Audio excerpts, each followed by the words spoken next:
नई Yamaha FZS B3 BS6 engine के साथ जो देता है आपको 150 सीसी की जबरदस्त ताकत और सेगमेंट का बेहतरीन माइलेज। ABS टेक्नोलॉजी के साथ dual disc brakes, stylish LED headlamps और भी बहुत कुछ। Yamaha FZS, the lord of the streets. Test ride के लिए आज ही पधारे Shriji motors, Putli road, NH8, Kotputli.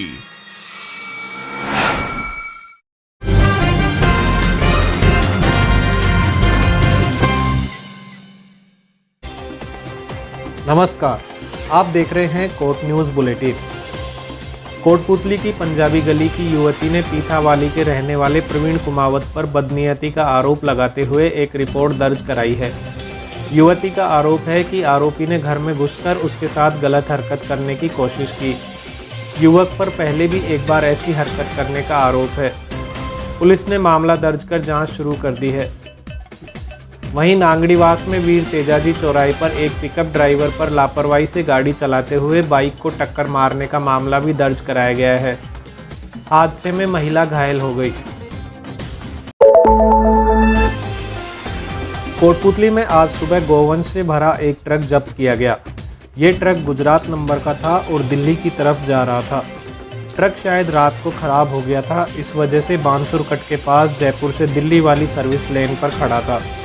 सुबह लोगों ने देखा और शक होने पर पुलिस को सूचना दी। पुलिस ने तिरपाल को हटाकर देखा तो इसमें गोवंश भरा था।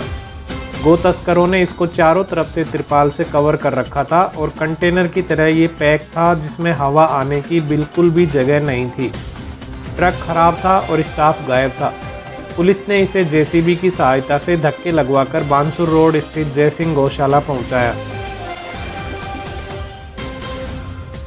गौशाला में तिरपाल हटाकर गायों को निकालने की कोशिश शुरू हुई। सभी गोवंश का मुंह बांध कर रखा गया था और पैरों को भी रस्सियों से जकड़ कर रखा गया था। लोगों ने चाकू और आरी की सहायता से ये रस्सियां काटी। गाय बछड़ों के पैर रात भर में जकड़ चुके थे और उनमें खड़ा होने की भी ताकत नहीं बची थी। ट्रक से गायें इस तरह लुढ़कने लगी जैसे उनका दम निकल चुका हो। कई गायों का तो वास्तव में दम घुट भी चुका था। इस ट्रक में 20 गाय, बैल और बछड़े ठूंस ठूंस कर भरे गए थे। गोवंश की हालत इतनी खराब थी कि पशु चिकित्सक को मौके पर बुलाया गया। बेदम गायों को इंजेक्शन लगाए गए। गायें करीब इसमें 20 थी, इसमें 8 मृत पाई गई हैं और ट्रक में ठूस ठूस के भरी हुई थी। तो बाकियाँ क्या छोटे गायें हैं, बछड़े हैं, क्या है? बछड़े हैं कोई 2.5 साल का, 3 साल का, 4 साल के, और बाकी बीमार का जो इंजर्ड है उनका इलाज चल रहा है। जो मृत हैं उनको तो दफनाई देंगे, इनका बाकी डॉक्टर साहब वगैरह आए गए हैं, इनसे इलाज चल रहा है, इंजेक्शन वगैरह लगवाई दिया है इनका। गो तस्करी करने वाले इन बदमाशों ने 20 में से 8 गोवंश की जान ले ली। बहुत ढूंढने पर भी ट्रक ड्राइवर का कहीं पता नहीं चला। शायद ट्रक खराब हो जाने की वजह से ही इसका स्टाफ फरार हो गया था, क्योंकि उन्हें सुबह होने पर पकड़े जाने का डर था। बहरहाल पुलिस ने ट्रक को जब्त कर ड्राइवर खलासी को पकड़ने के लिए जांच शुरू कर दी है। सूचना मिली कंट्रोल रूम से कि गायों से भरा हुआ truck Bansur cut pay slip line पे खड़ा हुआ है। इतला मिलते ही हम तुरंत गाड़ी लेके रवाना हुए। आकर के देखा तो उसमें कुछ गायें थी, तो 20 के करीब गायें थी। तो हम उनको ला करके ट्रक, चूँकि टेक्निकली कोई मिस्टेक ही जो ख़राब हुआ पड़ा था, तो ख़राब होने की वजह से वो चला नहीं, तो वो छोड़ करके भाग गए। तो उस ट्रक को हम JCB की सहायता से गौशाला तक लेके आए। मवेशी उनको सारी गायों को उतरवाया। उनमें से हमने देख के पाया कि करीब 20 के करीब गाय थी। इसमें 20 गायें थी बछड़े सहित, जो उनकी उम्र अलग अलग उम्र की थी। उनमें से 12 सांड थे जिनमें 4 मृत मिले, 2 घायल हैं जिनका इलाज चल रहा है, और 8 गाय थी जिनमें 4 मृत मिली, 4 सही है। कोटपुतली में ये पहली बार नहीं है जब गोवंश से भरा ट्रक पकड़ा गया हो।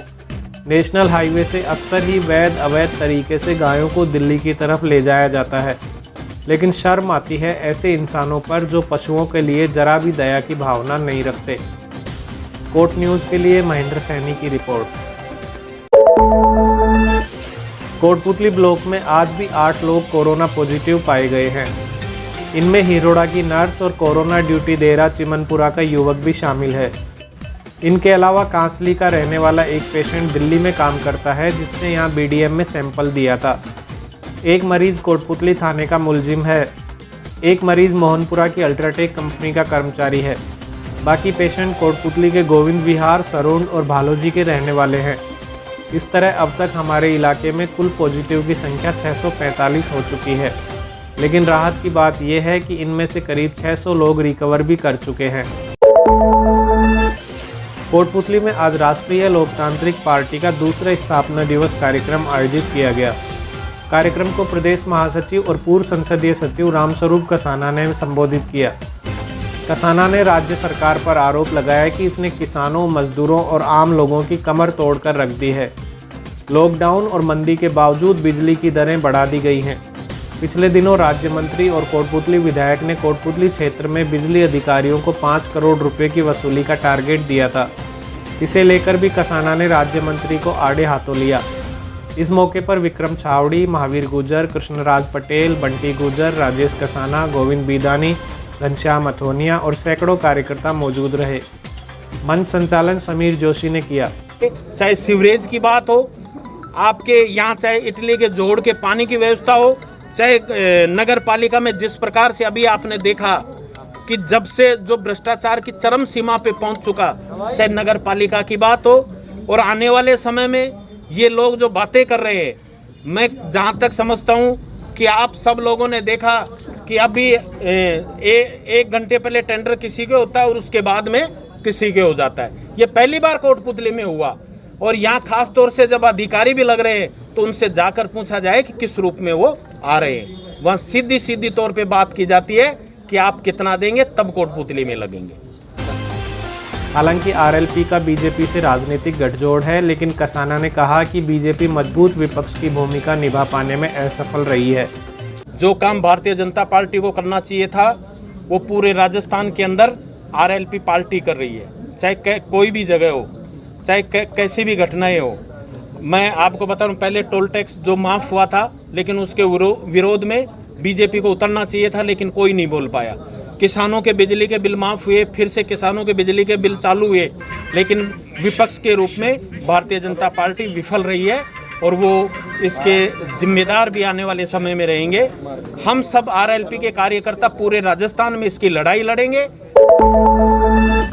अभिभाषक संघ कोटपुतली के चुनाव में आज राजेंद्र चौधरी अध्यक्ष पद पर निर्वाचित हुए हैं। वहीं उपाध्यक्ष पद पर उदय सिंह, सचिव राजाराम रावत, सह सचिव नरेंद्र सिंह और कोषाध्यक्ष पद पर प्रवीण मीणा चुने गए हैं। इससे पहले वोटिंग के लिए आज वकीलों के बीच जबरदस्त उत्साह देखा गया। वोटिंग का समय सुबह 10 बजे से शाम 4 बजे तक था, लेकिन मतदाताओं की भारी संख्या की वजह से शाम 4 बजे बाद भी उन मतदाताओं को वोट डालने दिया गया जो अंदर आ चुके थे। निर्वाचन अधिकारी एडवोकेट अशोक कुमार सैनी ने बताया कि कोटपुतली अभिभाषक संघ के 500 पदों के लिए 17 लोग मैदान में थे, जबकि कुल मतदाता 504 थे। भीम आर्मी जिलाध्यक्ष तारा पूतली के नेतृत्व में आज फरीदाबाद के निकिता हत्याकांड को लेकर प्रदर्शन किया गया। भीम आर्मी की तरफ से नायब तहसीलदार शिमला मीणा को राष्ट्रपति के नाम एक ज्ञापन भी सौंपा गया। ज्ञापन में हत्यारोपी तौसीफ खान और रेहान खान को फांसी की सजा के साथ ही पीड़ित परिवार को उचित मुआवजे की मांग भी की गई है। इस दौरान विजय सिंह आर्य, अजीत सिंह चौहान, कृष्ण बाकोलिया, ब्रिजेश मुहानिया और अन्य कार्यकर्ता भी मौजूद रहे। बेहतरीन नौकरी पानी है तो यहाँ आए। हम हैं शारदा ITI। 200 से ज्यादा छात्रों को ट्रेन कर रही है best and experienced faculty. Mobile app से अटेंडेंस और असाइनमेंट्स, इलेक्ट्रिशियन, फिटर और आपका करियर संवारने वाले ट्रेड्स। कोटपुतली में सबसे बेहतर प्लेसमेंट गारंटी। एडमिशन शुरू हो चुके हैं। शारदा प्राइवेट ITI, श्याम मंदिर के पीछे, कोटपुतली।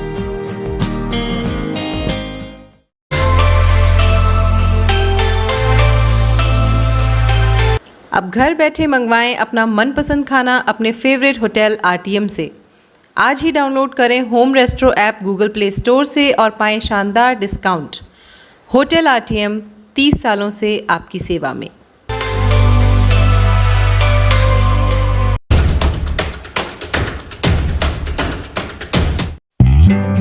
ताज़ा तरीन अपडेट्स के लिए हमारे फेसबुक पेज को लाइक और फॉलो कर लें। साथ ही यूट्यूब पर कोट न्यूज़ चैनल को सब्सक्राइब कर लें। वीडियो को लाइक करना भी न भूलें। फिलहाल के लिए इतना ही। नमस्कार।